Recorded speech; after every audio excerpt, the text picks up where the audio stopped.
या देवी सर्वभूतेषु शक्तिरूपेण संस्थिता नमस्तस्यै नमस्तस्यै नमस्तस्यै नमो नमः। મિત્રો, આ વિડીયોમાં શ્રીમદ દેવી પુરાણનો અધ્યાય 6 સાંભળશું, જે નવરાત્રિમાં આ કથા સાંભળવાનો મહિમા છે।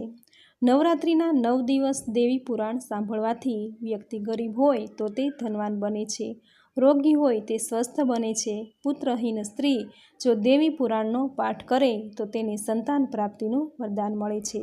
આ પુરાણ જીવન, જ્ઞાન, શક્તિ, સંપત્તિ, કીર્તિ અને પ્રતિષ્ઠાને આપનાર છે। આથી જ નવરાત્રિમાં માની પૂજા, આરાધના, વ્રત, જપ કે જો કંઈ ન થઈ શકે તો શ્રીમદ દેવી પુરાણનો થોડો સમય કાઢીને પાઠ જરૂર કરવો જોઈએ। જો તમારી પાસે પાઠ કરવાનો સમય ન હોય, સાંભળવાનો સમય ન હોય તો આ વિડીયો દ્વારા તમે તમારા કામકાજ કરતાં કરતાં પણ સાંભળી શકો છો, જે સાંભળવા માત્રથી જ દેવી પુરાણનો પાઠ કર્યાનું પુણ્ય ફળ પ્રાપ્ત થશે। આ પુણ્ય કથા શ્રદ્ધાળુ શ્રોતાઓને રિદ્ધિ સિદ્ધિ આપનારી છે। એક દિવસ, અડધો દિવસ, 5 દિવસ કે ઘડીક વાર પણ જો મા ભગવતીની આ દિવ્ય કથા જે સાંભળે છે તો આ કથા સાંભળનારની દુર્ગતિ અટકે છે।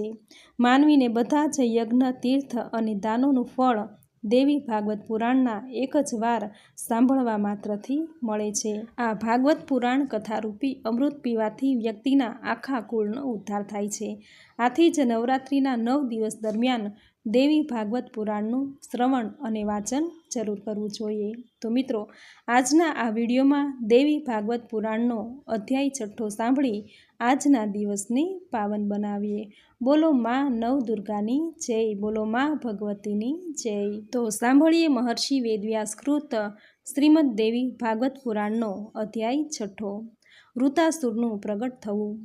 ઋષિઓ બોલ્યા, હે મહાભાગ્યશાળી સૂતજી, અમે સાંભળ્યું છે કે વૃતાસુર નામનો એક મહાપ્રતાપી અસુર હતો।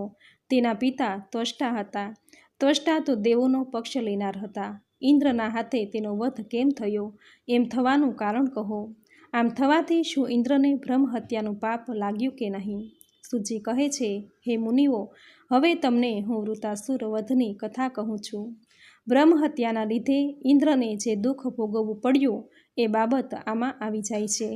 આજથી ઘણા સમય પહેલાં રાજા જન્મેજયે પણ સત્યવતીના પુત્ર વ્યાસજીને આવો પ્રશ્ન કર્યો હતો। ત્યારે તેણે જે જવાબ આપ્યો હતો તે હું તમને કહું છું। જન્મેજયે પૂછ્યું, હે મુનિ, ઇન્દ્રે વૃતાસુરનો વધ કર્યો જેવી વાત છે, તો પછી તેને દેવીએ કેવી રીતે માર્યો હશે? વૃતાસુર એક અને મારનારા વળી 2 કેવી રીતે હોઈ શકે? આ પ્રસંગ અમોને કહો। વ્યાસજી કહે છે, પ્રાચીન કાળમાં વૃતાસુર અને ઇન્દ્ર વચ્ચે યુદ્ધ થયું હતું। એ યુદ્ધ કેમ થયું તે પ્રસંગ હું કહું છું।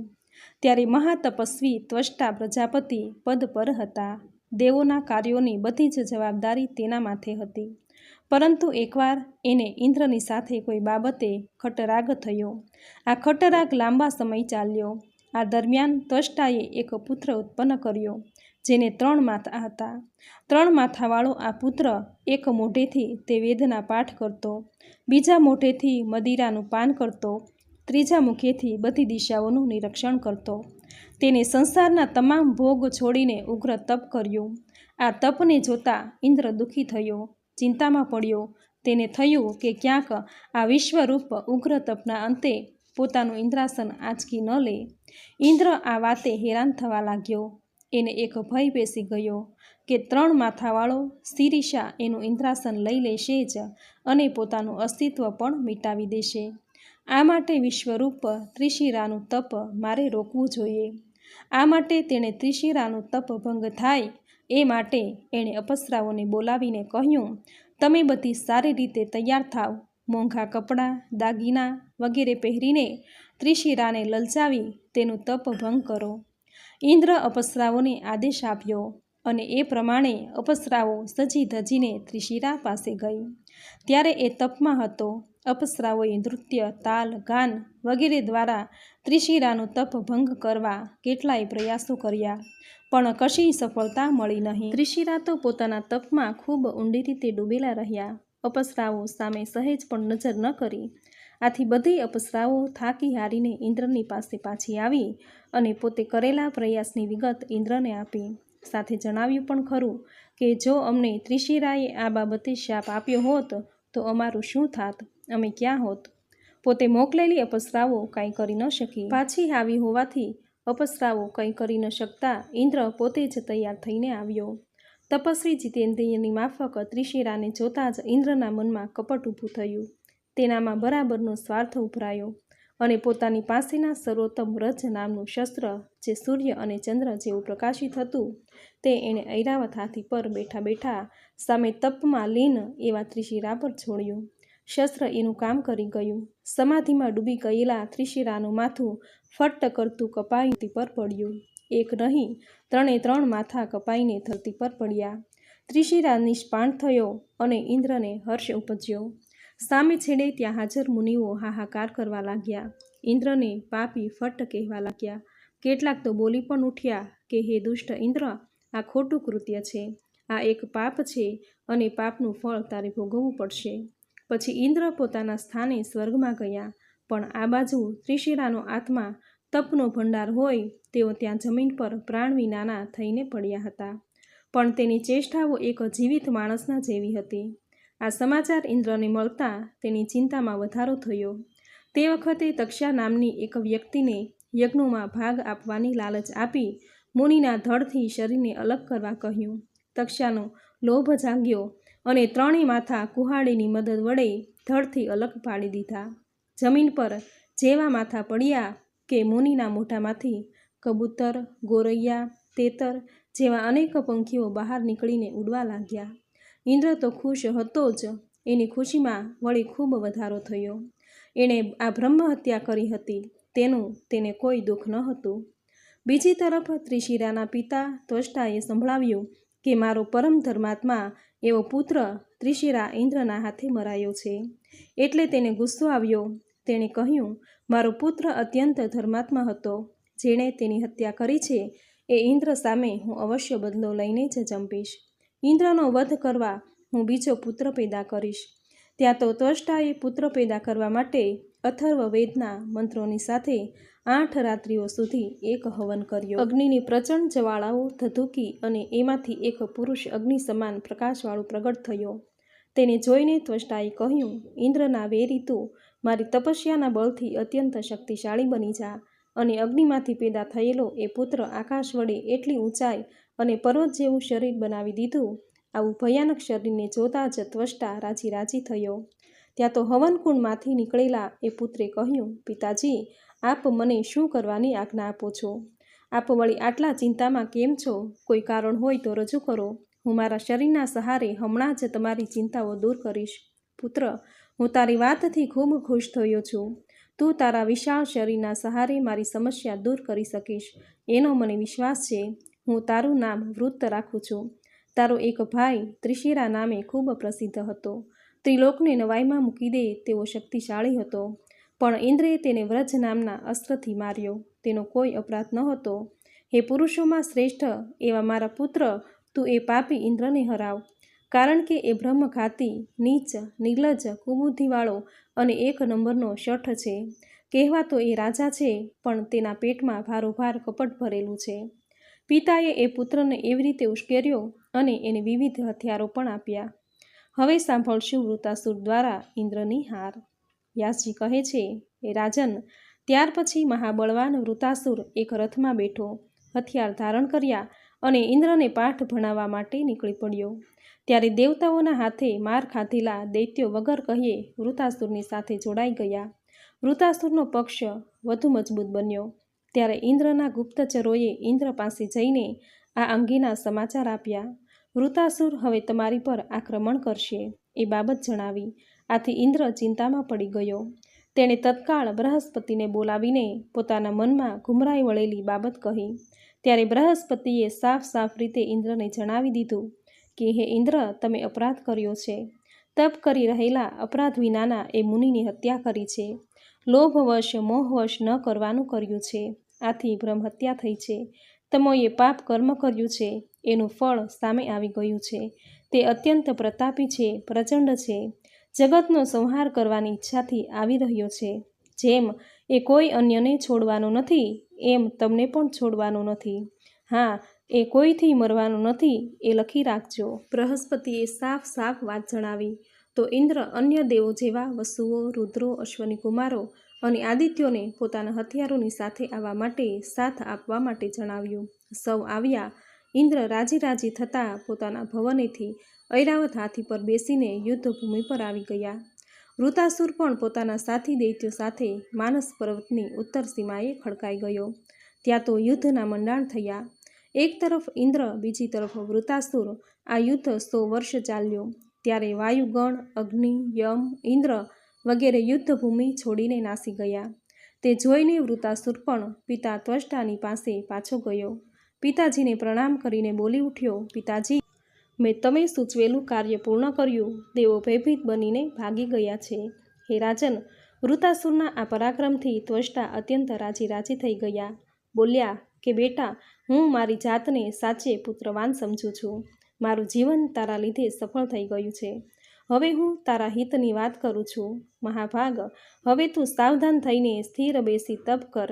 તારો શત્રુ ઇન્દ્ર મહાકપટી છે. તપ દ્વારા જ પ્રાણીને બુદ્ધિ અને બળ મળે છે. તપ કરવાથી યુદ્ધમાં ફતેહ મળે છે. તેથી તું બ્રહ્માજીની આરાધના કરીને શ્રેષ્ઠ વરદાન મેળવવાનો પ્રયાસ કર. એ વરદાનથી તું ઇન્દ્રની સઘળી સત્તાનો અંત કરી શકીશ. એ બ્રહ્મઘાતી દુરાચારીને મારીશ એટલે મને શાંતિ મળશે. માટે તું બ્રહ્માજીને પ્રસન્ન કર, અમર બની જા. પિતાજીની આજ્ઞા લઈને વૃતાસુરે ગંધમાદન પર્વત પર જઈ જ્યાં પવિત્ર ગંગાજી વહે છે ત્યાં અન્ન જળનો ત્યાગ કરીને એક નિષ્ઠા રાખીને યોગ અભ્યાસ કરવા માંડ્યો. બ્રહ્માજી પ્રત્યે ઊંડી શ્રદ્ધા રાખી તપના દિવસો આગળ ને આગળ વધતા ગયા. બીજી તરફ આ બાબતની ઇન્દ્રને જાણ થઈ. એ ફફડી ઉઠ્યો. વૃતાસુરના તપમાં અડચણો ઊભી કરવાના પ્રયાસો કરવા માંડ્યો. પણ આ વખતે તેનો દાવ સફળ ન થયો. વૃતાસુરને એ ડગાવી શક્યો નહીં. હવે સાંભળશું વૃતાસુરનું તપ. વ્યાસજી આગળ બોલ્યા, હે રાજન, આજકાલ કરતાં વૃતાસુરને તપ કરતાં કરતાં 100 વર્ષ પૂરા થયા અને સામે છેડે બ્રહ્માજી રાજી થયા. પોતાના વાહન હંસ પર ચડી આવી તે બોલી ઉઠ્યા, હે વૃતાસુર, શાંત થાવો. હવે આજથી તમારે તપ ધાન્યની કોઈ જરૂર નથી. બસ મારી પાસે વરદાન માંગો. ત્યારે વૃતાસુરે આંખો ખોલી સામે પોતે જેનું તપ કર્યું હતું એ દેવ હંસ પર ચડીને આવ્યા હતા. તેને જોતાં જ વૃતાસુર રાજી થઈ ગયો. 2 હાથ જોડી ગદગદ વાણીથી બોલી ઉઠ્યો કે પ્રભુ, મને એવું વરદાન આપો કે મારું મોત લોઢાથી, લાકડાથી કે બીજા શસ્ત્રોથી ન થાય. યુદ્ધમાં મારી શક્તિ વધતી જ રહે. ત્યારે વૃતાસુરે આવી માંગણી કરી અને બ્રહ્માજીએ એને વરદાનના રૂપમાં ધરી દીધી.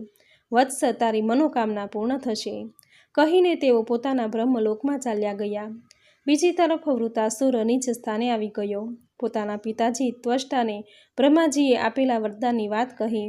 ત્વષ્ટા ખૂબ રાજી થતાં બોલ્યો, પુત્ર, તારું કલ્યાણ થાય. હવે તું મારા વેરી ઇન્દ્રને હરાવી પુત્રવધના લીધે થયેલા મારા સંતાપને તું દૂર કર. ઇન્દ્ર વગર ગુને મારા પુત્ર તિશિરાને મારી નાખ્યો છે.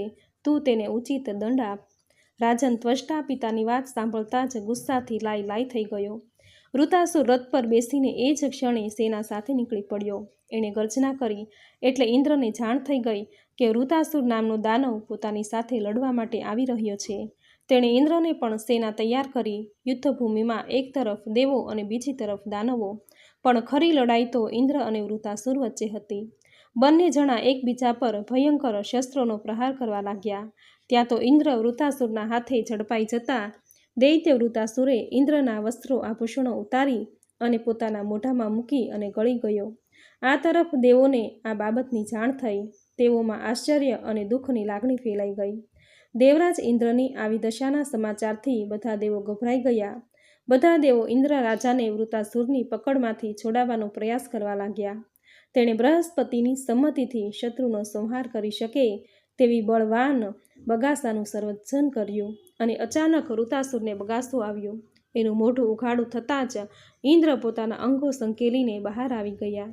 ત્યારથી આ જગતમાં બગાસાની ઉત્પત્તિ થઈ.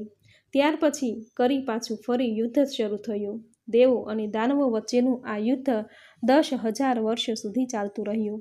યુદ્ધ દરમિયાન વૃતાસુરની શક્તિ એકદમ વધી ગઈ. સામે છેડે વળી પાછી ઇન્દ્રની હાર થઈ. તેના સમાચાર યુદ્ધભૂમિમાં ફરી વળતા દેવો ઉદાસ થઈ ગયા. મોટાભાગના તો યુદ્ધભૂમિમાંથી ભાગી જવાનું વલણ રાખ્યું. તેમાં ઇન્દ્ર પણ ખરા હતા. ત્યાં જ વૃતાસુરે સ્વર્ગમાં પગ માંડીને ઇન્દ્રની ગાદી પર પોતાનો અંકુશ કરી લીધો. વૃતાસુર સાથેના યુદ્ધમાં પછાડ ખાધા બાદ થાકી હારી બધા દેવો ભગવાન વિષ્ણુના શરણમાં જઈ ચડ્યા. ભગવાન વિષ્ણુ તેના આગમનનું કારણ જાણી જતા બોલી ઉઠ્યા, હે શ્રેષ્ઠ દેવ, આ દૈત્યો બ્રહ્માજીનું ઉગ્ર તપ કરીને એક જબરજસ્ત વરદાન મેળવી લીધું છે.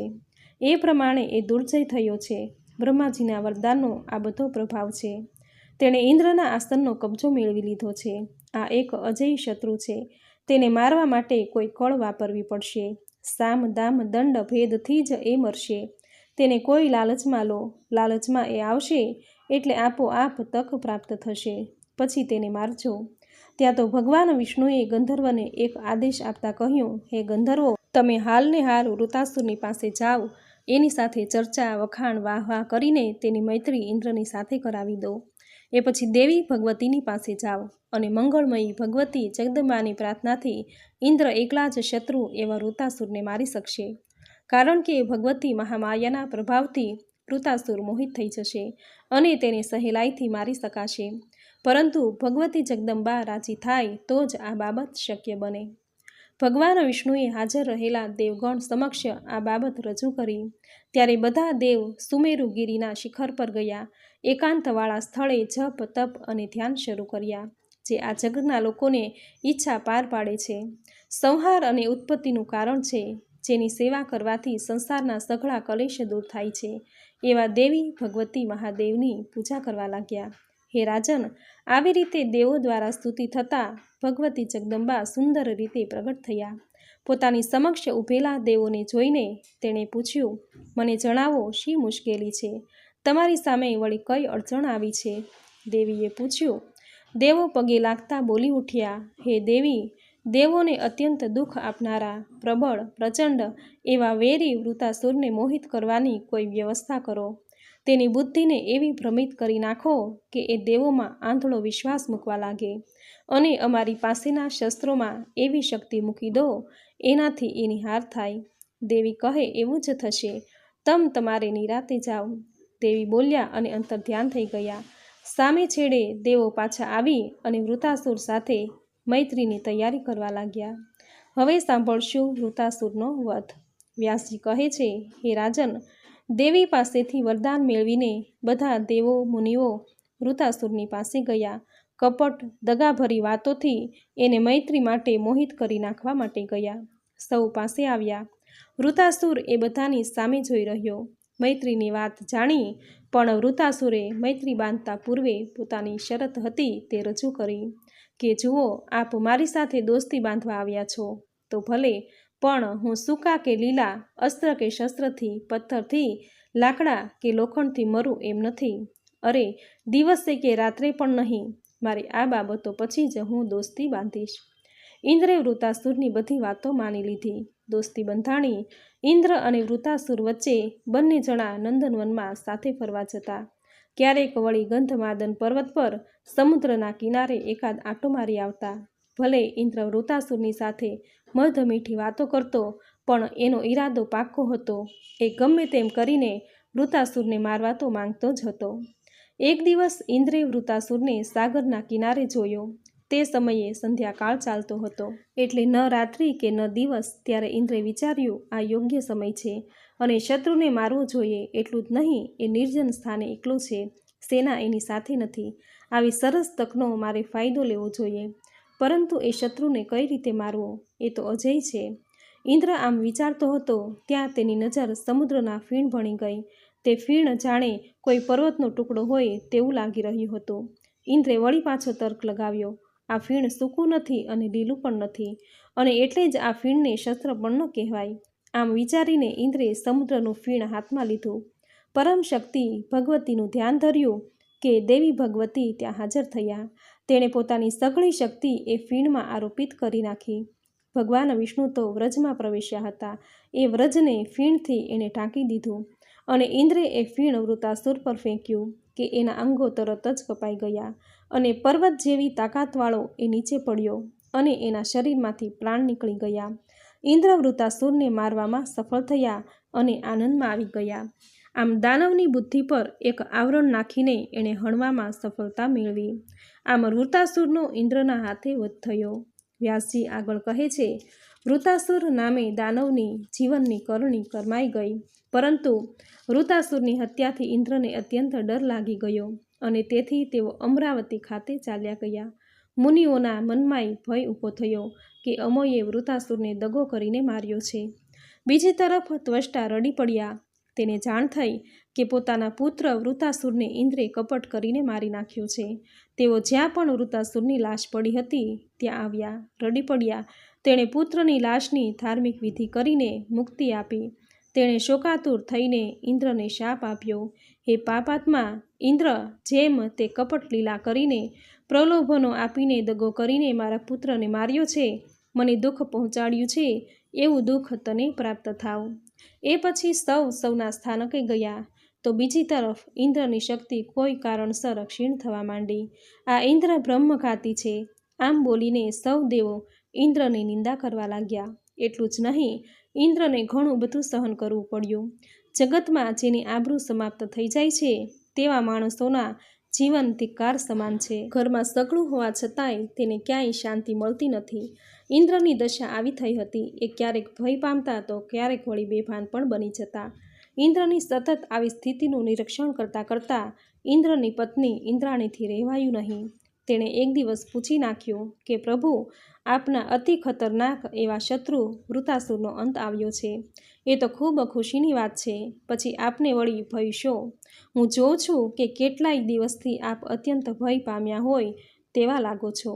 ત્યારે ઇન્દ્રે જવાબ આપતા કહ્યું કે દેવી, મારી સામે હાલમાં કોઈ બળવાન શત્રુ નથી, તેથી મારે ભય પામવાનો ન હોય, પરંતુ મને બ્રહ્મ હત્યાના પાપનો ડર લાગે છે અને તેનાથી હું એટલો ડરી ગયો છું કે ન પૂછો વાત. હું ક્યાં જાઉં તો મારી ચિંતા મટે, ક્યાં જાઉં તો મારું કલ્યાણ થાય, અને એથી જ હે દેવી, મારા અંતરમાં ભડ અગ્નિ જાણે સળગી રહ્યો છે. આ પ્રમાણે ગભરાવેલી સ્થિતિમાં જ પોતાની પત્ની ઇન્દ્રાણી સચીને કહીને ઇન્દ્ર મહેલમાંથી નીકળી માન સરોવર ગયા અને એ સરોવરમાં આવેલા એક કમળની નાળમાં જઈને સંતાઈ ગયા.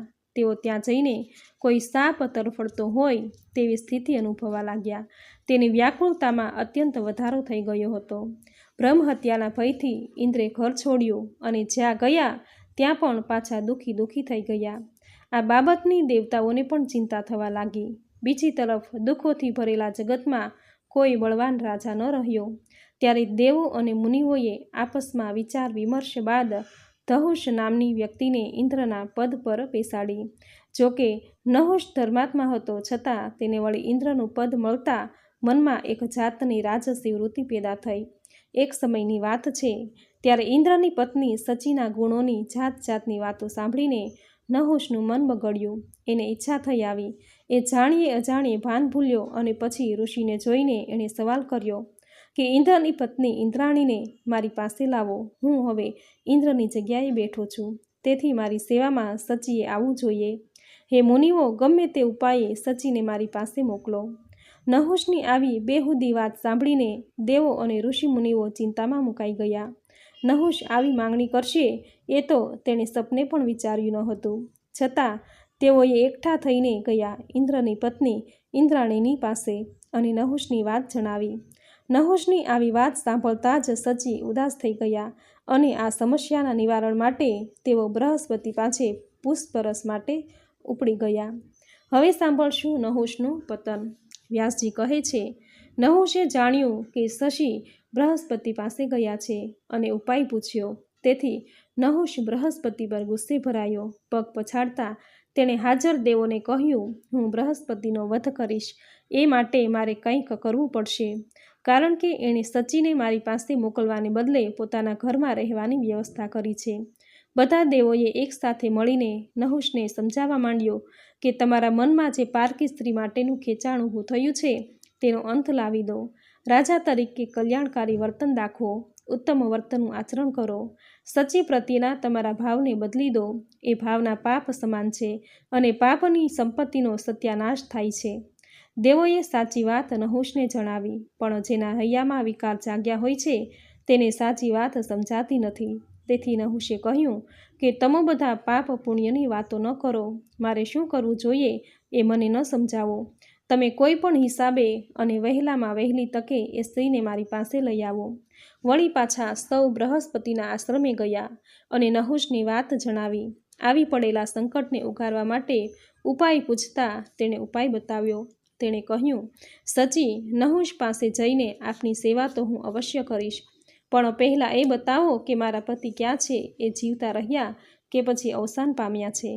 આ બાબત બતાવીને સચીએ નહુશને મૂર્ખ બનાવવાનો અને મારા કહેવા પ્રમાણે વર્તવાની વાત જણાવી. બધા દેવો ઉપર મુજબની વાત સમજાવીને સચીને નહુશ પાસે લાવ્યા અને જે પ્રમાણે પટ્ટી પઢાવી હતી તે મુજબ વર્તવાનું કહ્યું. નહુશ આથી ખુશ થયો. સચી દેવી તેનાથી છૂટીને બધા દેવો પાસે આવી. બધા દેવો ભેગા થયા અને ઇન્દ્રને પાછા લાવવા બાબતે ભગવાન વિષ્ણુની પાસે ગયા. તેણે સઘળી હકીકતથી વાકેફ કર્યા. વિષ્ણુએ સઘળી વાત જાણ્યા સમજ્યા પછી કહ્યું, હે દેવો, ઇન્દ્ર બ્રહ્મ હત્યાના પાપમાંથી છુટકારો પામવા માટે અશ્વમેઘ યજ્ઞ કરવો જોઈએ. આ કાર્યમાં ઇન્દ્રાણીને જોડાવવું જરૂરી છે. ભગવતી જગદંબાને જો રાજી કરવા હોય તો અશ્વમેઘ યજ્ઞ કરવો જ જોઈએ. યજ્ઞ પછી પ્રસન્ન થયેલા દેવી ઇન્દ્રના માથે બ્રહ્મ હત્યાની ટીલી લાગે છે એ દૂર થાય છે અને ત્યારબાદ તેનું ઉત્તમ રાજ્ય ઇન્દ્રને પાછું મળી જશે. એ પછી એકઠા થયેલા સૌ દેવો અને મુનિઓ પાછા ઇન્દ્ર પાસે ગયા અને શ્રેષ્ઠ એવો અશ્વમેઘ યજ્ઞ કર્યો. યજ્ઞ પૂર્ણ થતાં શ્રીહરિ ત્યાં પધાર્યા અને તેણે બ્રહ્મ હત્યાના 4 ભાગ કરી દીધા અને આવી રીતે વહેંચાયેલા ભાગ નદી, વૃક્ષો, પર્વતો અને સ્ત્રીઓમાં વહેંચાયા. આમ ઇન્દ્ર રાજા બ્રહ્મ હત્યાના પાપથી છુટકારો પામી અનુકૂળ સમયની રાહ જોતા પાછા જળમાં જઈને રહેવા લાગ્યા. બીજી તરફ ઇન્દ્રના વિરહમાં રહેલા ઇન્દ્રાણીએ ભગવતી જગદંબાની કૃપા મળે એ માટે માં જગદંબાની આરાધના કરવા માટે મંત્ર દીક્ષા મેળવી. પૂજાની બધી વિધિઓ પણ જાણી લીધી અને વિધિનો આરંભ થતાં જ દેવી જગદંબાએ ઇન્દ્રાણીને દર્શન આપીને પૂછ્યું કે વરદાન આપવા અંગે. ત્યારે ઇન્દ્રાણીએ જગદંબાને કહ્યું કે માં, હું મારા પતિના મુખના દર્શન કરવા ઉત્સુક છું. સાથે પાપી અધમ નહુશથી ઇન્દ્રાસન પાછું મળે તેવી મારી ઈચ્છા છે. દેવીએ ઇન્દ્રાણીની વાત સાંભળતા તેને માનસરોવર જવાનો અને ત્યાં એક અચળ મૂર્તિ પ્રતિષ્ઠા છે જેને વિશ્વકામા કહેવામાં આવે છે. ત્યાં તારી મુલાકાત તારા પતિ ઇન્દ્રની સાથે થશે અને હા, નહુશને તો હું ભ્રમિત કરીને સ્વર્ગ આસન પરથી ભ્રષ્ટ કરીને ધકેડીશ. તારે ચિંતા કરવાની કોઈ જરૂર નથી. હે રાજન, જગદંબા દેવી ભગવતીના સૂચન પછી ઇન્દ્રાણી એક દાસને લઈને ઇન્દ્ર પાસે પહોંચી. પ્રાણપ્રિય પત્ની ઇન્દ્રાણીને નજર સામે જોતાં જ ઇન્દ્રને ભારે નવાઈ લાગી અને એણે તરત જ સવાલ કર્યો, હે ઇન્દ્રાણી, તું અહીં કેવી રીતે આવી? ઇન્દ્રાણીએ જવાબ આપતા કહ્યું, મારા દેવ, ભગવતી જગદંબાની મેં પૂજા અર્ચના કરી. તેણે મને આ સ્થળની જાણ કરી અને આ સ્થળે હું આવી છું. અને હા, તમારા ખાલી થયેલા સ્થાને દેવો અને ઋષિ મુનિઓએ નહુશ નામના રાજાને નિયુક્ત કરેલ છે. એ અધમના મનના ઈરાદા બુરા છે. તે મને પોતાની પત્ની રૂપે બનાવવા માંગે છે. ઇન્દ્રે આખી વાત સાંભળી સચીને ઉપાય બતાવતા કહ્યું, હે પ્રિયે, હું કહું છું તેમ કરવાથી તારા એ દુઃખમાં તારી રક્ષા થશે. તું નહુશને સૂચવજે કે મને સચીને પ્રાપ્ત કરવા માટે કોઈ સરસ મજાના દિવ્ય વાહન પર સવાર થઈને આવે, જેને ઋષિઓએ ઉપાડ્યું હોય, કારણ કે નહુશ આમ કરવા જશે અને ઋષિઓ તેને શાપ આપશે અને એમ જ એ સળગીને ભસ્મ થઈ જશે. તમારા આ કાર્યમાં દેવી ભગવતી જગદંબાનો તમને સહયોગ થશે. હે રાજન, ઇન્દ્રે પોતાની પ્રિયા સચીને આ મુજબનો ઉપાય બતાવ્યો અને તેઓ એ પછી નહુશની પાસે ગયા. સચી પોતાની પાસે આવ્યાનું જાણતા નહુશ રાજી થઈ ગયો. પણ હે રાજન, દરેક દેવોને કોઈને કોઈ વાહન છે, એ પછી પ્રાણી હોય કે ગમે તે, પણ મારી ઈચ્છા છે કે તમે બ્રહ્મા, વિષ્ણુ, રુદ્ર, સુર, અસુરો કરતાંય ચડિયાતું અને અલભ્ય એવા વાહન પર આવો. એટલું જ નહીં, મોટા મોટા તપસ્વીઓ તમારી પાલખી પોતાના ખભે લઈને આવે અને એમાં તમે બેઠેલા હોવા જોઈએ. તમને આમ જોઈને પછી જ તમારો હું સ્વીકાર કરું, તેવું સચીએ કહ્યું. કામાંધ માણસનો વળી શો વિશ્વાસ? અહીં નહુશ સચીની વાત પર અત્યંત મૂર્ખની જેમ હસ્યો. એ પાછળ મહામાયાનો હાથ હતો. તેણે નહુશની બુદ્ધિ ભ્રષ્ટ કરી નાખી. નહુશ બોલ્યો, સુંદરી, તારી વાત મારા ગળામાં ઉતરી ગઈ છે. હું પણ આવા પ્રકારની જ સવારી ઈચ્છતો હતો. તારી સૂચનાનું હું પૂર્ણ રીતે પાલન કરીશ. એ પછી તેણે સચીને પોતાના સ્થાને જવા અને પ્રતીક્ષા કરવા જણાવ્યું. આ દરમિયાન નહુષ કામાંધ બની ગયો. તેણે પછી બધા મુનિઓને તેડાવ્યા. તેમાં અગસ્ત્ય મુનિ પણ હતા. તેઓ પણ કરણીને વશ થયા. નહુષની વાત તેણે સ્વીકારી. સામે છેડે નહુષના આનંદનો પાર ન રહ્યો. એ પછી એ પાલખીમાં બેસી ગયો અને મહાતપસ્વી મુનિઓને કહેવા લાગ્યો, સર્પ સર્પ અર્થાત હવે ચાલો મોડું કરશો માં. તેનામાં પૂર્ણ રીતે કામ ખળભળી ઉઠ્યો હતો અને ઉપર પાલખીમાં બેઠા બેઠા પગની એડી અગસ્ત્યજીને મારી. એટલું જ નહીં, તેની પીઠમાં વળી ચાબુક ફટકાર્યા. ત્યારે ભાવિ નિર્માણ પ્રમાણે અગસ્ત્ય મુનિ ક્રોધાયમાન થઈ ગયા. શાપ આપતા બોલી ઉઠ્યા, અરે મહાનીચ, તું ઋષિઓની માન મર્યાદા જાળવતો નથી. હું તને જંગલના ભયાનક આકૃતિવાળા સાપ થઈ જવાનો શાપ આપું છું. સર્પયોનિમાં રહીને હજારો વર્ષ સુધી તારે ભયંકર દુઃખો સહન કરવા પડશે. સમય જતાં ધર્માત્મા યુધિષ્ઠિરનો જન્મ થશે, જેના મુખેથી શબ્દો નીકળશે અને તારો સર્પયોનિમાંથી છુટકારો થશે. આમ નહુષના ખોટા કર્મોના લીધે શાપ મળ્યો અને એ ભયાનક સાપ બની ગયો. સ્વર્ગમાંથી તેનું પતન થયું. સ્વર્ગને પચાવી ન શક્યો.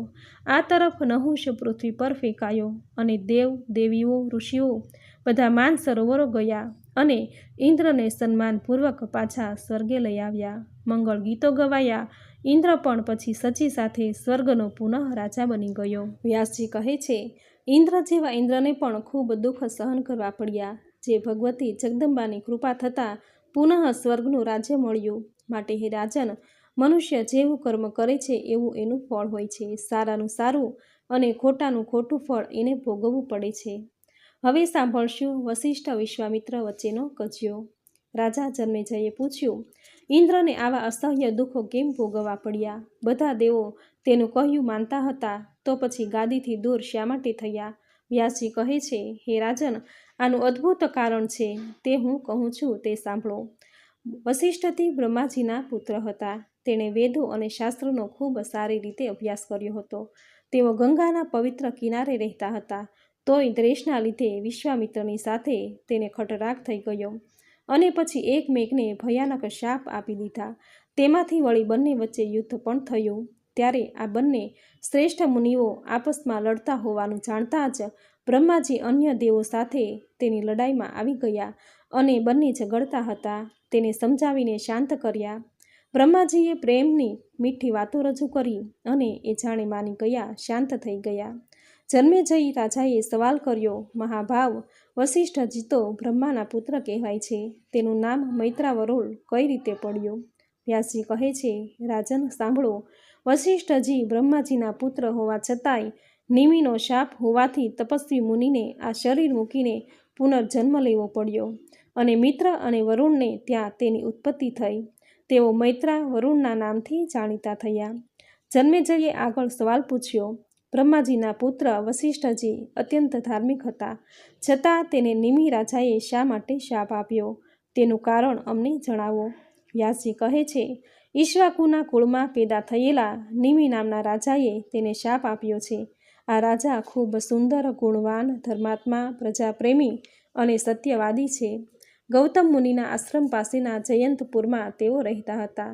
તેને એકવાર મોટી દક્ષિણાવાળો અને ઘણો લાંબો સમય ચાલે તેવો રાજસી યજ્ઞ કરવાની ઈચ્છા થઈ આવી અને એ પછી નિમિએ તેના પિતા ઈક્ષ્વાકુની આજ્ઞા લઈને મહાત્માના સૂચન મુજબ યજ્ઞ માટેની સામગ્રીઓ ભેગી કરવા માંડ્યા અને આ ઉપરાંત યજ્ઞમાં ભાગ લે તેવા પ્રખર પંડિતો, વિશેષજ્ઞો વગેરેને યજ્ઞ કાર્ય માટે આમંત્રણ આપ્યા. યજ્ઞની તૈયારી બધી પૂર્ણ થતાં ધર્માત્મા એવા નિમિ રાજાએ આરંભમાં વિશિષ્ટ ગુરુની પૂજા કરી અને પછી નમ્રતાપૂર્વક તેણે કહ્યું કે મુનિજી, હું યજ્ઞ કરવા જઈ રહ્યો છું. ત્યારે તમે સક્ષમ સમર્થ ગુરુ હોવાથી તમે તેનું આચાર્ય પદ ગ્રહણ કરો. મારી ઈચ્છા 5000 વર્ષ સુધી દીક્ષા લેવાની છે, જેમાં ભગવતી જગદંબાની આરાધના કરવી છે.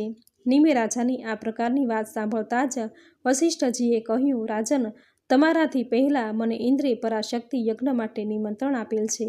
એ ઇન્દ્રનું મને સોંપેલ કાર્ય પૂર્ણ થતાં હું તરત જ તમારા ત્યાં યજ્ઞ માટે આવી જઈશ. આ દરમિયાન તમે જે બધી વસ્તુઓ લાવ્યા છો તેને સાચવીને રાખો. ત્યારે નિમિ રાજાએ કહ્યું, હે બ્રાહ્મણ શ્રેષ્ઠ, તમે અત્યારે મને એવું કહો છો મેં તો એકલી વસ્તુઓ જ લાવી દીધી છે એવું નથી. બીજા મુનિઓને પણ યજ્ઞમાં પધારવા ક્રિયા કરવાનું પણ મેં આમંત્રણ આપ્યું છે. ત્યારે તમે છેલ્લી ઘડીએ મારો યજ્ઞ પડતો મૂકીને ઇન્દ્રનો યજ્ઞ કરવા જાઓ. આ બાબત આપના માટે જરાય સારી નથી. બ્રાહ્મણ શ્રેષ્ઠ તમને શોભતી નથી.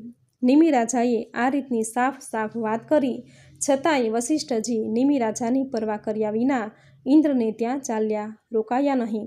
તેથી નિમિ રાજા પણ નિરાશ થયા. એ પછી નિમિ રાજાએ ગૌતમ મુનિને પોતાના યજ્ઞના આચાર્ય બનાવ્યા અને હિમાલય પાસે સાગર તટે યજ્ઞનો આરંભ કર્યો. તેની સમાપ્તિ વેળા બ્રાહ્મણોને ખૂબ જ પ્રમાણમાં દાન આપ્યું, ગાયો આપી. એક તરફ નિમિ રાજાનો યજ્ઞ સંપન્ન થયો તો સામે છેડે ઇન્દ્રનો પણ યજ્ઞ પૂરો થયો. અને પછી વસિષ્ઠજી નિમિ રાજાના યજ્ઞનું શું થયું એ જોવા માટે નિમિ રાજાના સ્થળે આવ્યા. પણ એ વખતે પુષ્કળ થાકના લીધે નિમિ રાજા આરામમાં હતા, ઘેરી ઊંઘમાં ડૂબી ગયા હતા. તેથી સેવકોએ વસિષ્ઠજી આવ્યાની જાણ એના સેવકોએ નિમિ રાજાને આપી નહીં. નિમિ રાજા એક તરફ થાકના લીધે ઊંઘતા રહ્યા અને વસિષ્ઠજી પ્રતીક્ષા કરતા રહ્યા. ત્યાં તો વસિષ્ઠજીને લાગ્યું કે રાજા નિમિ મારું અપમાન કરી રહ્યો છે. તેનો ગુસ્સો 7મા આસમાને પહોંચી ગયો અને પછી તેણે નિમિ રાજાને શાપ આપી દીધો. આ શાપ અતિ ભયાનક હતો. તે મારા જેવા ગુરુને છોડી બીજા ગુરુની મદદથી યજ્ઞ પૂરો કર્યો. આ રીતે તે મારું અપમાન કર્યું છે. હે મૂર્ખ, મારી ના છતાંય તું રોકાયો નહીં. એટલી વળી શી ઉતાવળ હતી? જરા ધીરજ ધરી હોત તો ન હોત? જા, તારું શરીર નષ્ટ થઈ જશે.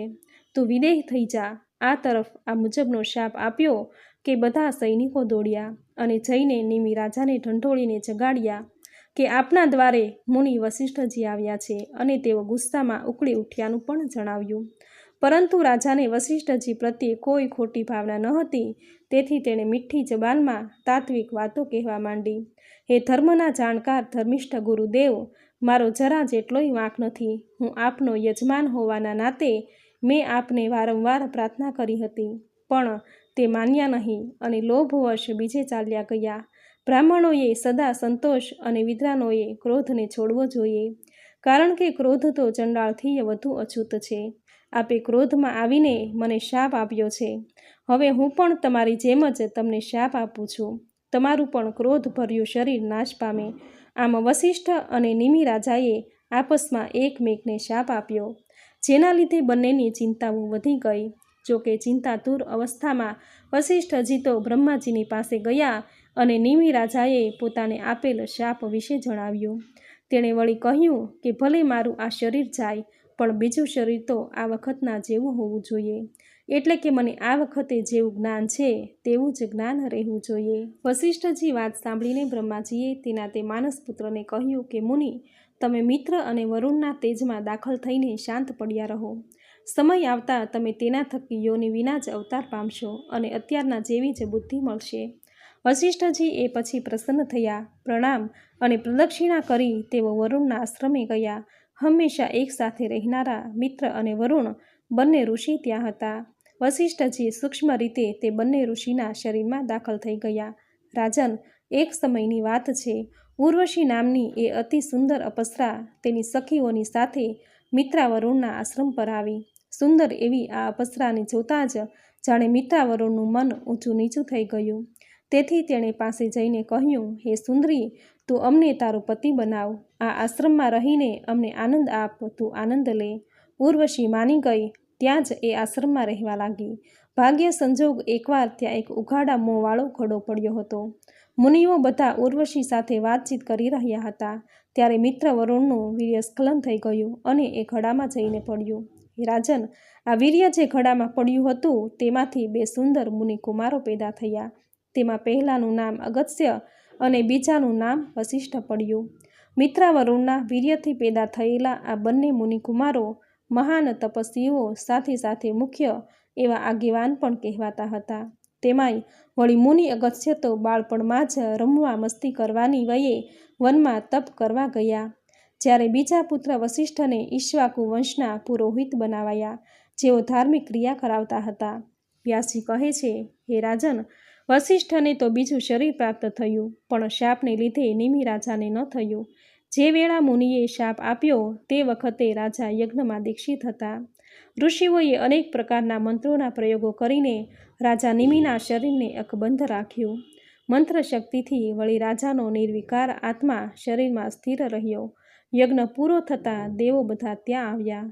બ્રાહ્મણોએ પ્રાર્થના સાથે દેવોને રાજાની સ્થિતિનું વર્ણન કર્યું અને એથી દેવતાઓએ કહ્યું, ઉત્તમ વ્રતનું પાલન કરનારા હે રાજા, તમારા યજ્ઞની અસરના લીધે તમને સર્વોત્તમ જન્મ મળી શકે એમ છે. દેવ શરીર કે માનવ શરીર તમે ઈચ્છો એ મેળવી લો.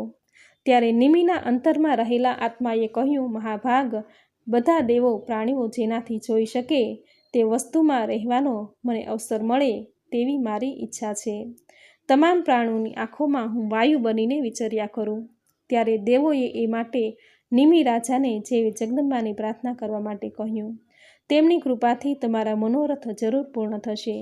આ તરફ દેવોના સૂચનથી નિમિએ જગદંબાની પ્રાર્થના કરી અને જગદંબાએ દર્શન આપ્યા. નિમિ રાજાએ માતાને નમસ્કાર કર્યા અને બધા જ પ્રાણીઓના નેત્રોમાં રહેવાનો સુયોગ થાય એ મતલબનું વરદાન માંગ્યું. દેવી જગદંબા બોલ્યા, હે રાજન, તમને શુદ્ધ જ્ઞાન જરૂરથી મળશે. તમારા ઊંડા પ્રભાવને લીધે જ પ્રાણીઓની આંખોમાં પલકારો કરવાની શક્તિ રહેશે. તેથી માનવી, પશુ, પક્ષી બધા પલકારો લેનારા પ્રાણી કહેવાશે.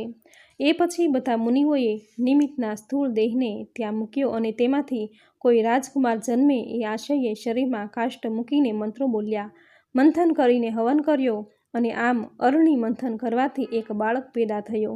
તે બાળક સર્વગુણ સંપન્ન હતો.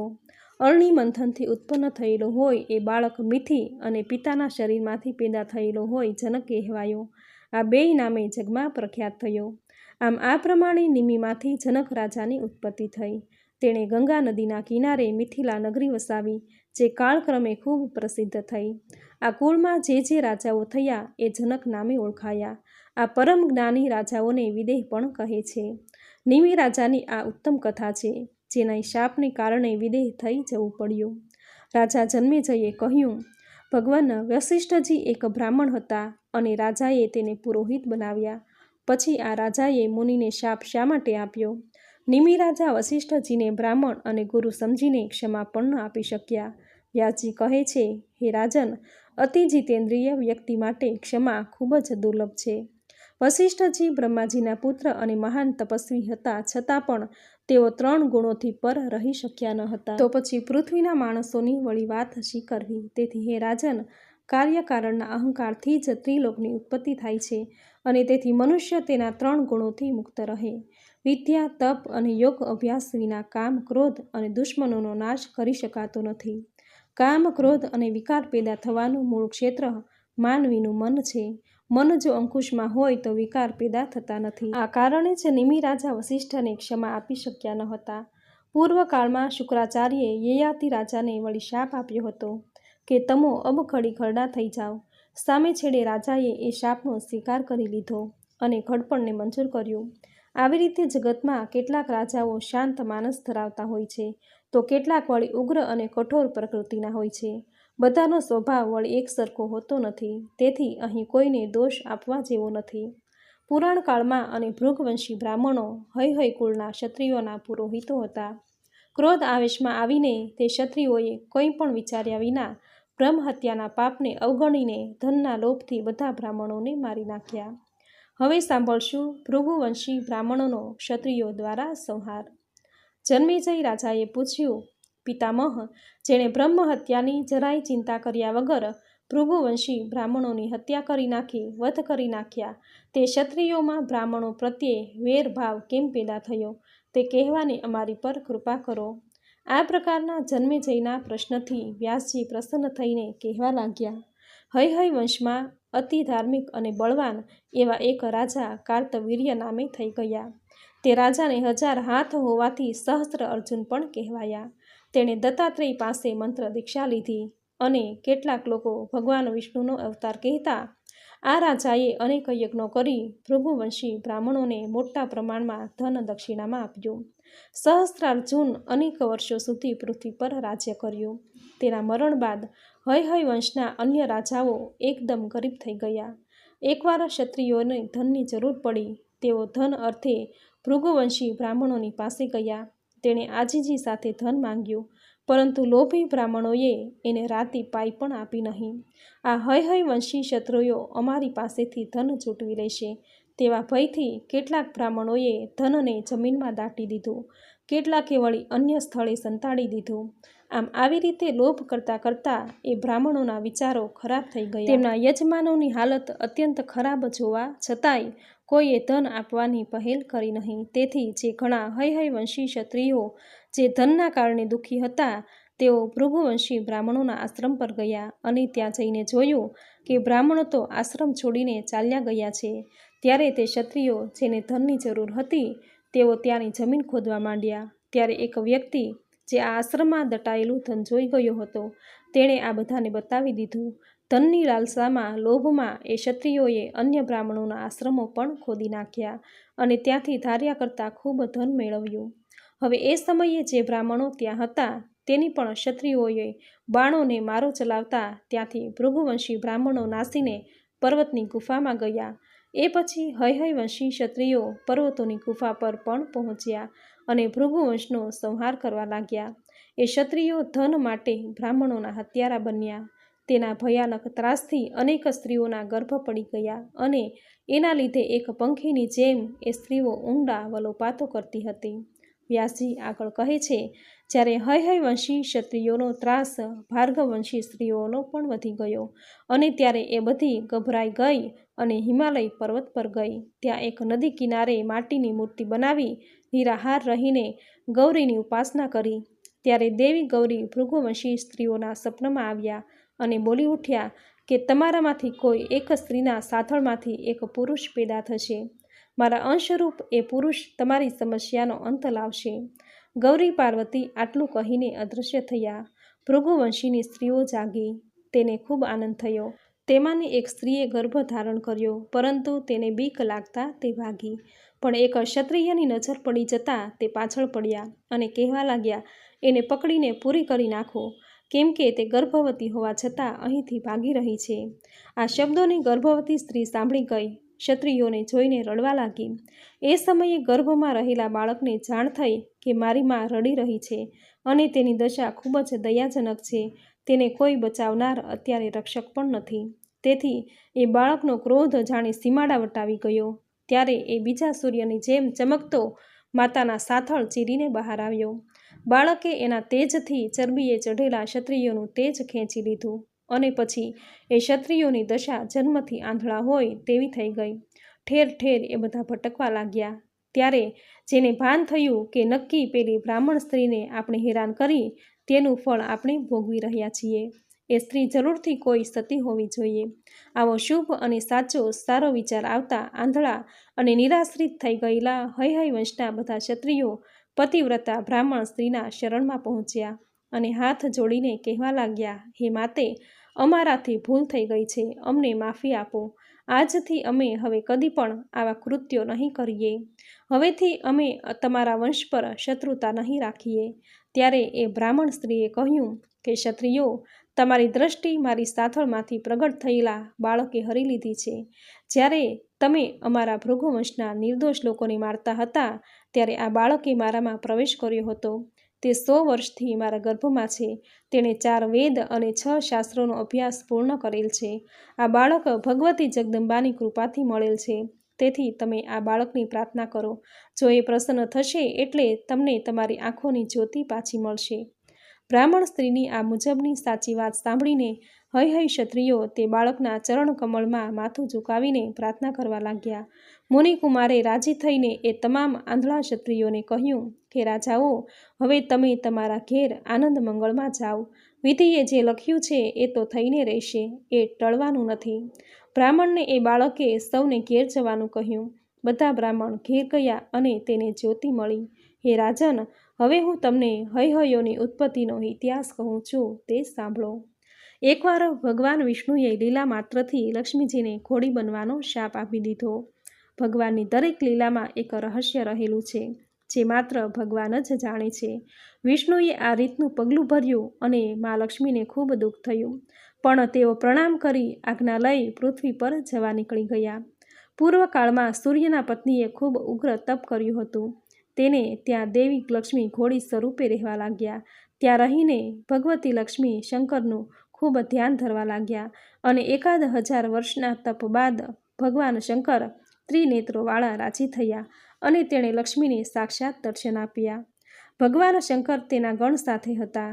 તેણે કહ્યું, હે સિંધુ સુતા, આવા દેવેશ્વર શ્રી હરિને છોડીને મારા જેવાની આરાધના શા માટે કરો છો? ભોળા શંભુના આવા પ્રશ્ન પછી લક્ષ્મીજી બોલી ઉઠ્યા કે પ્રભુ, મને મારા પતિદેવે વાત વાતમાં શાપ આપી દીધો છે અને મારી આ દશા થઈ છે. આપ આ શાપમાંથી મારો ઉદ્ધાર કરવાની કૃપા કરો. ત્યારે તેમાંથી મુક્તિની બાબત પણ જણાવી. ત્યારે પુત્ર થશે ત્યારે શાપમાંથી મુક્તિ મળશે. ત્યાં જ લક્ષ્મીએ વાસ્તવિકતા રજૂ કરતા કહ્યું કે એમાં મારા વૈકુંઠ પાછા જવાની વાત પણ આવે છે. ત્યારે સવાલ એ છે કે પતિદેવના મારા સાનિધ્યથી વંચિત હું એવો પુત્ર ક્યાંથી પેદા કરી શકું કે પ્રભુ, આપ મને કોઈ માર્ગ કાઢો અથવા તો કોઈ વરદાન આપવાની કૃપા કરો. લક્ષ્મીજીની સમસ્યા સાંભળી મહાપ્રભુ આખરે અર્થ પામી ગયા. તેણે કહ્યું, લક્ષ્મી દેવી, તમે શાંતિ રાખો. તમારા પતિદેવ વિષ્ણુજી ટૂંક સમયમાં તમને મળશે. તે જગદીશ્વર મારા ઈશારે ઘોડાનું રૂપ લઈને તમારી કામના પૂરી કરવા આવી જશે. અને હા, એ પુત્ર તમારા જેવો જ હશે. એ બધામાં આદરણીય અને આખાઈ જગતનો રાજા બનશે. હે દેવી, એ પછી તમારું પુનઃ તમારા વૈકુંઠમાં તમે પાછા જઈ શકશો અને તમારા પ્રાણ પ્રિય એવા વિષ્ણુજી સાથે રહેવા લાગશો. તમારા એ પુત્રનું નામ એકવીર હશે. તેનાથી ભૂમંડળ પર હૈ નામના ક્ષત્રિયોનો વંશ વિસ્તરશે. મહાદેવજીએ લક્ષ્મીજીને આપેલા વરદાન બાદ ભગવાન શંકર ગૌરી સ્વામી પાર્વતીની સાથે કૈલાસ જતા જતા પોતાના પરમ ચતુર એવા ચિત્રરૂપને દૂત બનાવી લક્ષ્મીજીનું કાર્ય સિદ્ધ કરવા માટે વૈકુંઠ ભણી રવાના કર્યો. ચિત્રદૂતે વૈકુંઠ જઈ ભગવાન વિષ્ણુને પ્રણામ કરીને શંકરજીએ કહેલી વાત રજૂ કરતા કહ્યું, ગરુડધ્વજ પ્રભુ, મને ભગવાન શંકરે આપની પાસે મોકલ્યો છે. તેણે જણાવ્યું છે કે આપના પ્રાણપ્રિય લક્ષ્મીદેવી યમુના અને તમાસાના સંગમે તપ કરી રહ્યા છે. અત્યારે તો એ ઘોડીના સ્વરૂપે છે. તો પુનરીકાક્ષ શ્રી હરિ મારે ન કહેવું જોઈએ, છતાંય કહું છું, તમે લક્ષ્મી માતાનો ત્યાગ કરીને ક્યાં સુખ ભોગવી રહ્યા છો? જગતમાં જેની પત્ની દુઃખમાં નિશાસા નાખતી હોય એ પુરુષનું જીવન ધિક્કારમય છે. તેથી મારી આપને એક વિનંતી છે કે આપ લક્ષ્મીજીની પાસે જાઓ અને આશ્વાસન આપીને એને લઈ આવો. લક્ષ્મી વિના જગતમાં કોઈનું અસ્તિત્વ સ્થિર નથી રહેતું.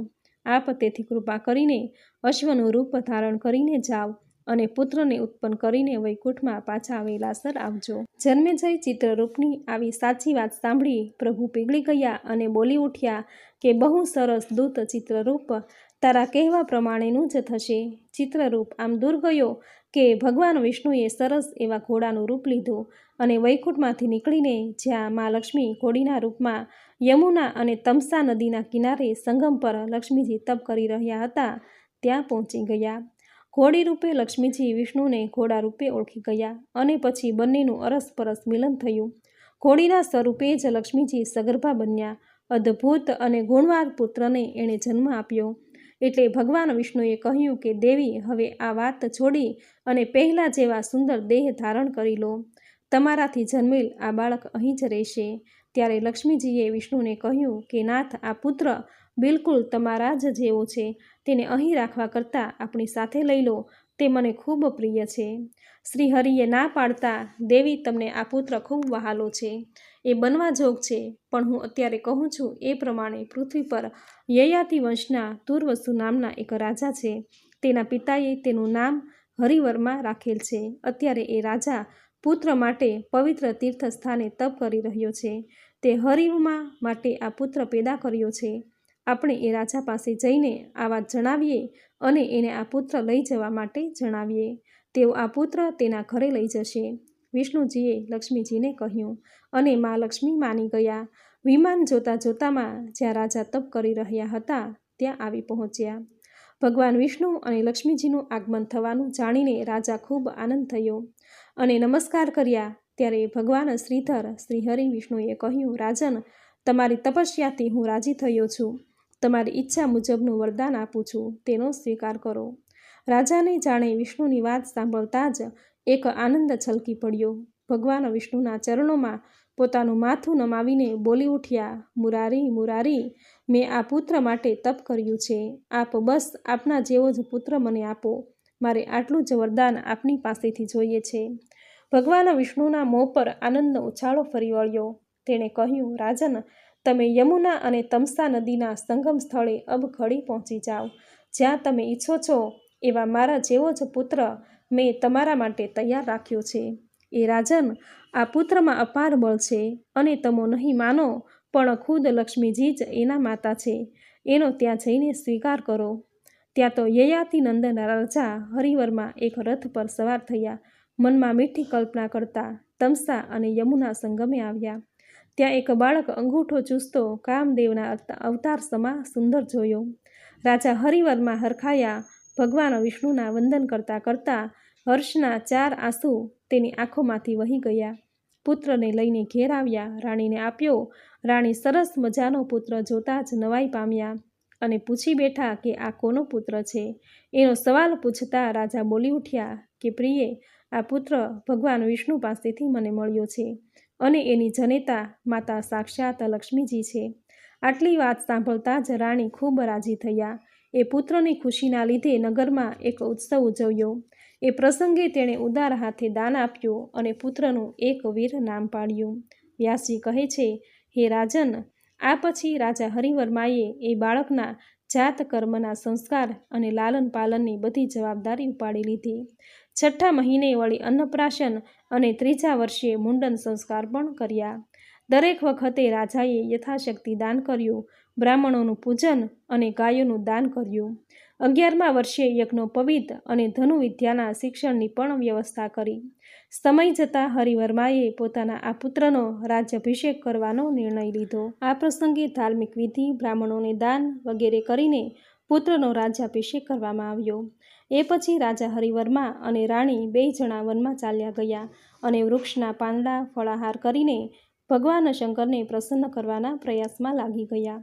સમય જતાં રાજા અને રાણીએ શરીર ત્યાગીને સ્વર્ગારોહણ કર્યું. પોતાના પિતાજી માતાજીના સ્વર્ગે જવાના સમાચાર સાંભળી પુત્રે પાછળની ધાર્મિક ક્રિયાઓ સંપન્ન કરાવી. આગળ જતાં આ રાજાએ રૈભઈની પુત્રી એકાવલી સાથે લગ્ન કર્યા. રાજા એકવીર અને એકાવલીએ સુખ ભોગવી પુત્રને જન્મ આપ્યો, જે કૃતવીર્યના પુત્ર કાર્તવીર્ય થયા. હવે સાંભળશું નારદ અને પર્વત મુનિના અરસપરસના શ્રાપ.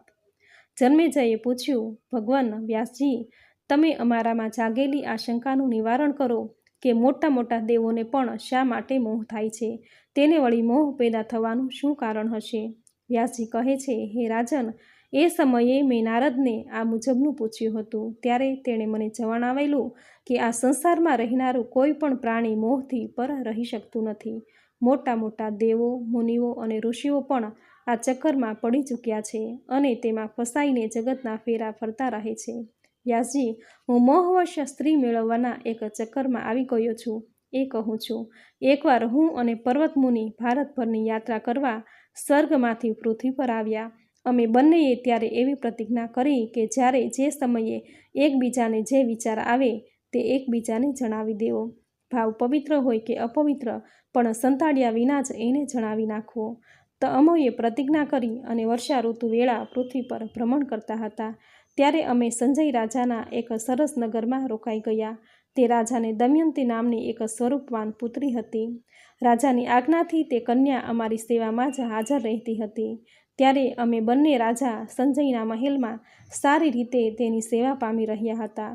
હું મારા હાથમાં વીણા લઈને સામવેદના શ્લોકોનું મધુર સ્વરે ગાન કરતો હતો. મારા આવા મીઠા ગાન સાંભળીને રાજા સંજયની પુત્રી દમયંતી મારી પર આસક્ત થઈ. તેને મારી પર ખૂબ પ્રેમ પેદા થયો.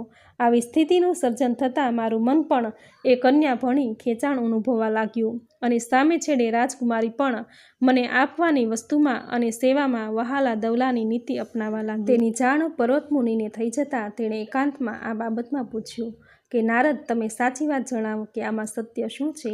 રાજકુમારી તમારા માટે મરી મીટે છે એવું મારા માટે કેમ નહીં? ત્યારે મેં જવાબ આપ્યો કે મને તેનો પતિ બનવાની ઈચ્છા રાખે છે અને પછી મારી પણ એના માટે એવી જ ભાવના બની ગઈ છે અને પછી ન થવાનું થયું. મુનિવર પર્વત ક્રોધે ભરાયા અને શાપ આપતા મને કહ્યું, તે પહેલાં મારી પાસે પ્રતિજ્ઞા કરી મને દગો કર્યો, માટે તું વાંદરાના મુખવાળો થઈ જા. પર્વત મુનિએ શાપ આપ્યો અને સાચે જ હું વાંદરાના જેવા મોઢાવાળો બની ગયો. અને પછી મેં પણ એને સામે એવો જ શાપ આપતા કહ્યું કે તું પણ સ્વર્ગમાં રહેવાને લાયક ન રહે. તે સાવ નાની બાબતના અપરાધમાં મને શાપ આપ્યો છે, તેથી તું પણ મૃત્યુલોકમાં જ પડ્યો રહે. પર્વત મુનિ ઉદાસ થઈને એ નગરમાંથી નીકળી ગયા અને સામે છેડે રાજકુમારીએ મને વાંદરાના મુખમાં જોતા એ ઉદાસ થઈ ગઈ. તારું મોં વળી વાનર જેવું થતાં મનેય દુઃખ થયું. હું સ્વેચ્છાથી ત્યાં રોકાયો. ત્યારે રાજાએ પોતાની કન્યાના લગ્ન લેવાનું નક્કી કર્યું અને એ માટે એણે પોતાના પ્રધાનને બોલાવ્યા અને કહ્યું, હે પ્રધાનજી, તમે એવો કોઈ યોગ્ય વર બતાવો કે જેની સાથે મારી કન્યાના લગ્ન હું કરી શકું. બીજી તરફ પુત્રી દમયંતીએ પોતાની ધાવ માતા પાસે જઈને કહ્યું કે માં, હું બુદ્ધિશાળી નારદને મનથી વરી ચૂકી છું.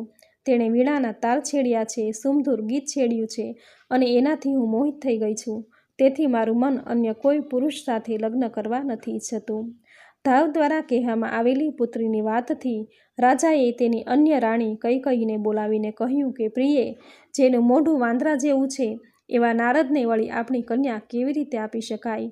તમે એને એકાંતમાં શાસ્ત્રની આજ્ઞા અને વૃદ્ધ પુરુષોની મર્યાદાની વાત કહો. તેને યુક્તિપૂર્વક સમજાવો કે તેની આ પ્રકારની ખોટી હઠ મૂકી દે. રાણી કૈકેયીએ પુત્રી દમયંતીને ખૂબ સમજાવી, પણ દમયંતી ન સમજી તે ન સમજી. તેણે પોતાની માતાને જણાવ્યું કે શું મારા પિતાજી નારદજીના અપાર અને અદ્ભુત ગુણોને જાણતા નથી? ત્રિલોકમાં નારદ જેવું સામવેદનું જ્ઞાન કોની પાસે છે? તેથી મેં સમજી વિચારીને આ મુનિને પસંદ કર્યા છે.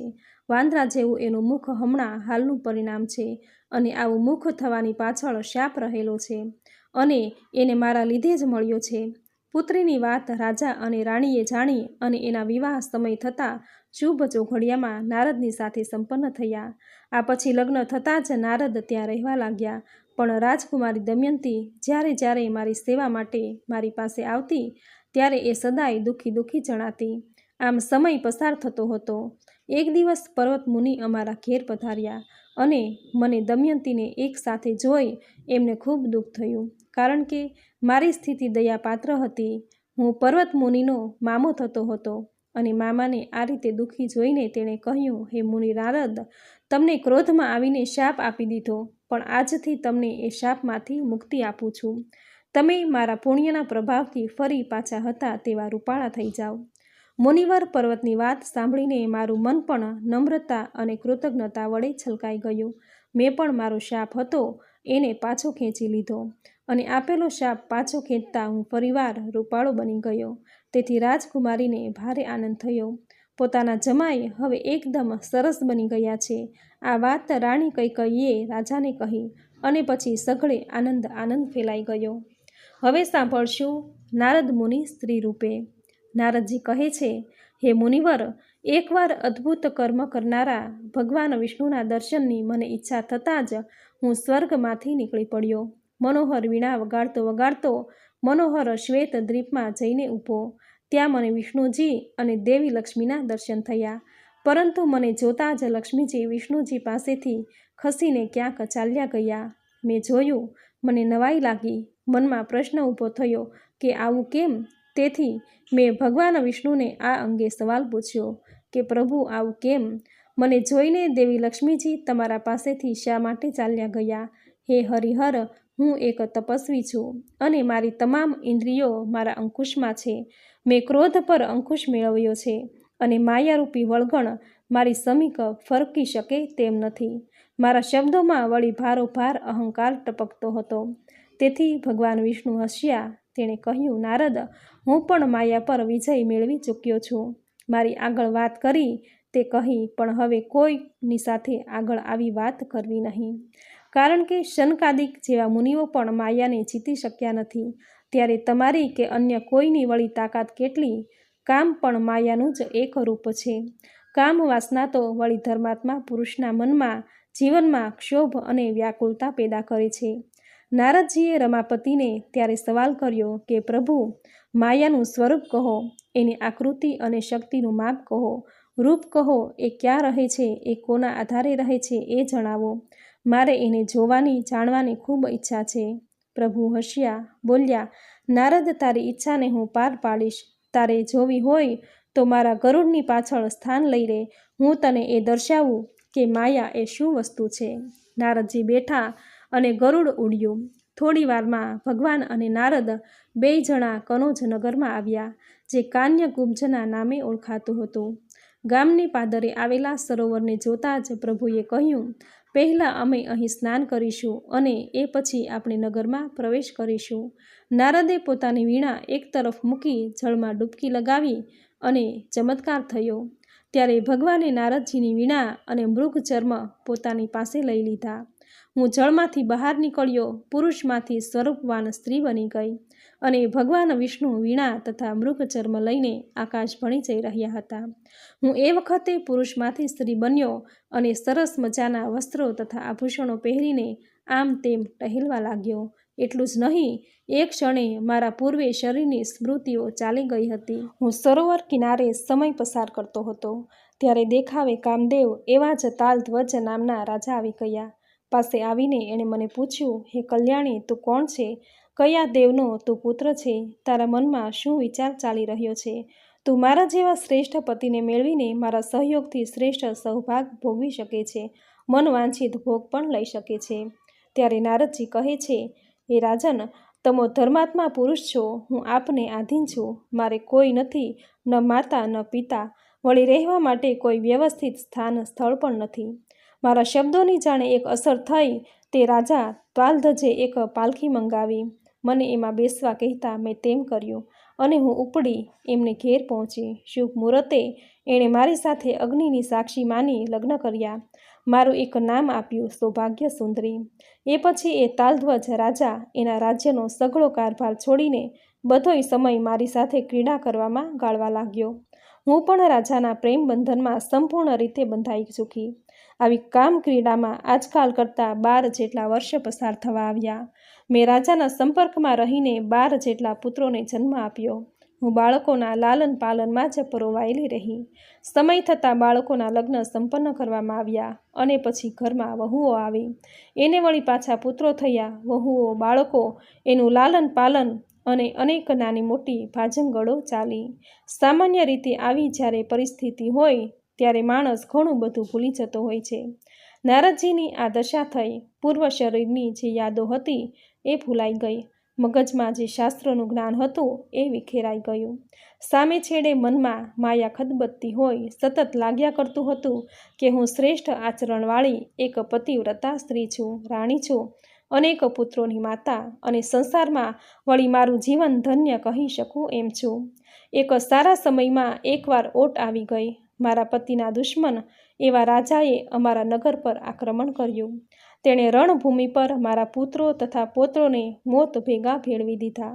હું રણભૂમિ પર ગઈ અને પૌત્રોના કપાયેલા લોહીના ખાબોચિયામાં પડેલા એના શબ જોયા. હું ખળભળી ઉઠી. મને અપાર દુઃખ થઈ ગયું. મારા રુદનની સીમા ન રહી. આંખમાંથી ચોધાર આંસુડા વહેવા લાગ્યા. બરાબર આ સમયે ભગવાન શ્રી હરિ વિષ્ણુ એક વૃદ્ધ બ્રાહ્મણનું રૂપ લઈને ત્યાં આવ્યા. તેણે આવીને મને કહ્યું, હે સુંદરી, રડવાનું બંધ કરીને શાંત થા. એક મર્યાદાની રક્ષા માટે સ્નાન કરીને પરલોક ગયેલા તારા પુત્રો અને પૌત્રોને તિલાંજલિ અપાવી જોઈએ. બ્રાહ્મણ સ્વરૂપે આવેલા વિષ્ણુએ મને સમજ આપી અને પછી હું, રાજા અને અન્ય બાંધવોની સાથે તીર્થાટન પર ઉપડ્યા. વિપ્રેશધારી ભૂત ભાવન ભગવાન આગળ ચાલતા હતા. તેઓ અમને પુનતીર્થમાં લઈ ગયા, જ્યાં એક સરોવર હતું. એ સરોવર ખૂબ પવિત્ર મનાતું હતું. ભગવાને મને કહ્યું કે તું આ સરોવરમાં એક ડૂબકી લગાવી સ્નાન કરીને પુત્ર પૌત્રના મરણના શોકમાંથી મુક્ત થઈ જા. ભગવાનના સૂચન પ્રમાણે મેં ડૂબકી મારી કે ચમત્કાર થયો. હું સ્ત્રીમાંથી પુરુષ બની ગયો. ત્યારે ભગવાન વિષ્ણુ કિનારા પર બેઠા હતા. તેના હાથમાં મારી વીણા હતી. તેને જોતાં જ મારી વિસ્મૃતિ દૂર થઈ ગઈ. અગાઉ હું સ્ત્રી હતો, ત્યાં હવે પુરુષ કેવી રીતે બન્યો એની મને સમજ ન પડી. હું આ અંગેના જુદા જુદા વિચારો પર વિચારો કરવા લાગ્યો. ત્યાં આગળ રાજા તાલધ્વજ પણ મને સ્ત્રીમાંથી પુરુષ બનેલો જોઈને નવાઈમાં જ પડી ગયા અને પોતે બોલી ઉઠ્યા કે અરે, હમણાં તો મારી પત્ની હતી, એને બદલે આ નારદ મુનિ ક્યાંથી આવી ગયા? શું છે આ બધું? કંઈ સમજાતું નથી મને. અને પોતાની પત્નીના વિયોગમાં તેઓ રડી પડ્યા. ત્યારે ભગવાન શ્રી હરિએ એને ઘણું સમજાવ્યા, જુદા જુદા ઉદાહરણો આપીને એને સમજાવ્યા અને આ રીતે તેઓ શાંત થયા. ત્યારે ભગવાને કહ્યું, રાજન, આમ શોક કરવો યોગ્ય નથી. કાળને અટકાવી શકાતો નથી. તેના ક્રમ પ્રમાણે બધું બનતું હોય છે. હવે તમે સ્વસ્થ બની બધું ભાઈ બહેન વગેરેને છોડીને જંગલમાં જાઓ. મનુષ્ય અવતાર અતિ દુર્લભ મનાય છે, પણ છતાંય માણસે તેમાં કલ્યાણ કરી લેવું યોગ્ય છે. ભગવાન શ્રી હરિ વિષ્ણુના શબ્દો જાણે રાજા તાલધ્વજને ભારે અસર કરી ગયા. તેણે વૈરાગ્ય ઓઢી લીધું, પુત્રને રાજ્ય સોંપ્યું અને વનમાં ગયા. તત્વજ્ઞાનમાં પૂર્ણ રીતે યોગ્યતા મેળવી લીધી. નારદજી બોલ્યા, રાજા તાલધ્વજના ગયા પછી મેં ભગવાન શ્રી હરિવિષ્ણુને કહ્યું કે પ્રભુ, આપે મને ભલે છેતરી લીધો હોય, પણ માયાના અપાર બળનો મને અંદાજ આવી ગયો છે. પણ પ્રભુ, તમે મને એ બાબતને જણાવવાની કૃપા કરો કે સરોવરમાં મેં ડૂબકી મારી અને શા માટે મારી જૂની સ્મૃતિઓ ચાલી ગઈ? આ પાણીમાં કોઈ જાદુ હતો કે શું? નારદના પ્રશ્ન સામે ભગવાન વિષ્ણુએ કહ્યું કે નારદ, આ બધો મોહ માયાનો એક પ્રતાપ છે. માયામાં કેટલી અપાર શક્તિ રહી છે તેની સીમાઓને જાણવા ભગવાન શંકર કે બ્રહ્માજી પણ સમર્થ નથી. ત્યારે સામાન્ય માણસની વળી શી તાકાત? અને પછી વિષ્ણુ શ્રી હરિ ગરુડ પર બેસીને વૈકુંઠમાં ગયા અને હું મારા પિતાજી બ્રહ્માજીના આવાસે ગયો. મને મૂંઝાયેલો જોતાં જ તેઓમાં ચિંતાઓ ઘેરાઈ વળી. મને કહે, પુત્ર, તું આટલો સમય ક્યાં ગયો હતો? વળી તારું માનસ કંઈક ઠીક લાગતું નથી. તને કોઈએ છેતર્યો છે કે શું? જેણે છેતર્યો હોય તેનું નામ મને આપ. આમ બ્રહ્માજી એક સામટા અનેક સવાલો મને પૂછ્યા. ત્યારે મોહ માયાના પ્રભાવથી પેદા તમામ સ્થિતિ મેં તેને જણાવી. મને થયું હતું તેની વિગતે નોંધ આપી.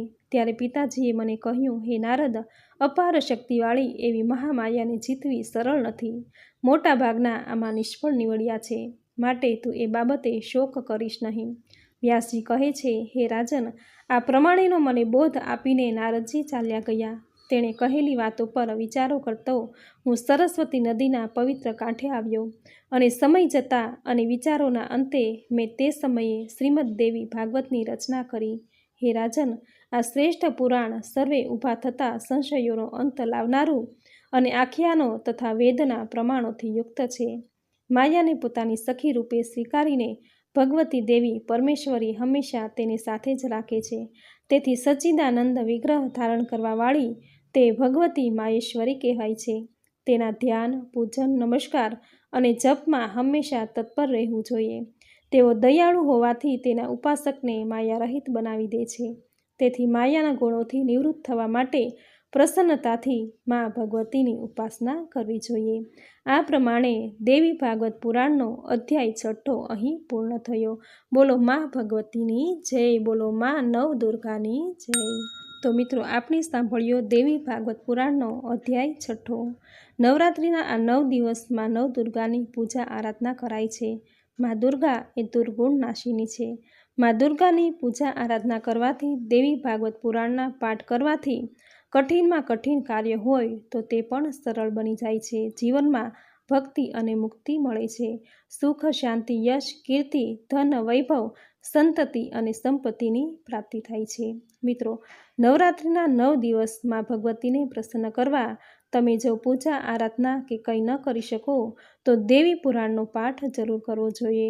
જો તમારી પાસે આ ભાગવત પુરાણનો પાઠ કરવાનો સમય ન હોય તો આ વિડીયો દ્વારા તમે તમારા કામકાજ કરતાં પણ સાંભળી શકો છો. જે સાંભળવા માત્રથી જ દેવી પુરાણના પાઠ કર્યાનું પુણ્યફળ પ્રાપ્ત થશે. તમારા દરેક કાર્યોમાં સફળતા પ્રાપ્ત થશે. મિત્રો, આ વિડીયોમાં દેવી પુરાણનો અધ્યાય 6 તમે પૂરી શ્રદ્ધાથી અંત સુધી એકચિત્ત થઈને સાંભળ્યો. જે સાંભળવાનું પુણ્યફળ તમને જરૂર પ્રાપ્ત થશે. મા ભગવતીની કૃપાને પ્રાપ્ત કરવા માટે વિડીયોને લાઈક કરી કોમેન્ટમાં જય મા નવદુર્ગા, જય મા ભગવતી જરૂર લખજો. તમારા કુળદેવીનું નામ જરૂર લખજો. ચેનલ પર નવા છો તો ચેનલ સબસ્ક્રાઈબ કરી બાજુમાં બેલ આઇકન પ્રેસ કરી દેજો, જેથી આપણા આવતા દરેક નવા વિડીયોની નોટિફિકેશન તમને મળતી રહે. તો ફરી મળીશું આવી જ નવી ધાર્મિક માહિતી, નવી ધાર્મિક કથા સાથે. ત્યાં સુધી આપ સૌને મારા જય શ્રી કૃષ્ણ.